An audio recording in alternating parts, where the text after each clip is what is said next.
Sur le site de Scarbeck Formation, c'est une toute nouvelle voie qui est en train d'être posée. Ces ouvriers travaillent à la création d'un corridor entièrement dédié au transport de marchandises. C'est absolument vital cet axe marchandises puisqu'en fait Bruxelles est à mi-chemin, je dirais, entre le port d'Anvers et la France. Et donc de nombreux trains à marchandises traversent Bruxelles. Pour le moment, ça crée un conflit avec le trafic voyageur et donc des pertes de capacité, des pertes de ponctualité. Et donc nous voulons isoler ces deux types de trafic au bénéfice à la fois du voyageur et à la fois des marchandises. En créant cette nouvelle ligne qui apparaît ici en fuchsia, le gouvernement fédéral espère doubler le volume de marchandises transportées par rail d'ici 2030. Une bonne nouvelle pour les sociétés spécialisées dans le fret ferroviaire.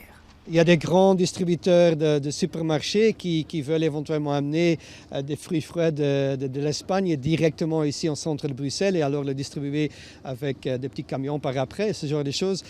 Et tout ça, ça ne s'est pas réalisé ces dernières années parce qu'il ne risquait pas d'y avoir accès. Donc voilà, ça a été quand même un obstacle majeur pour n'importe quel investisseur. L'enjeu est en effet de taille pour la région bruxelloise, puisque ce corridor dédié au fret sera à terme relié au port de Bruxelles. Il y a une connexion historique qui était là, mais pour des raisons, je dirais, juridiques, elle a été démantelée. Maintenant, il y a un accord politique qui est trouvé et aussi administratif qui est trouvé pour que cette connexion soit rétablie. Donc on va avoir une nouvelle connexion plus moderne qui devrait être en service d'ici 2024-2025. Une nouvelle connexion très attendue aussi par les entreprises rassemblées au sein de la Chambre de commerce de Bruxelles.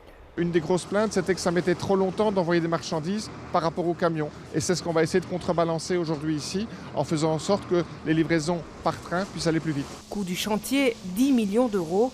Il faut dire que pas moins de 22 aiguillages sont aussi en cours de remplacement, la plus grande opération du genre sur Bruxelles.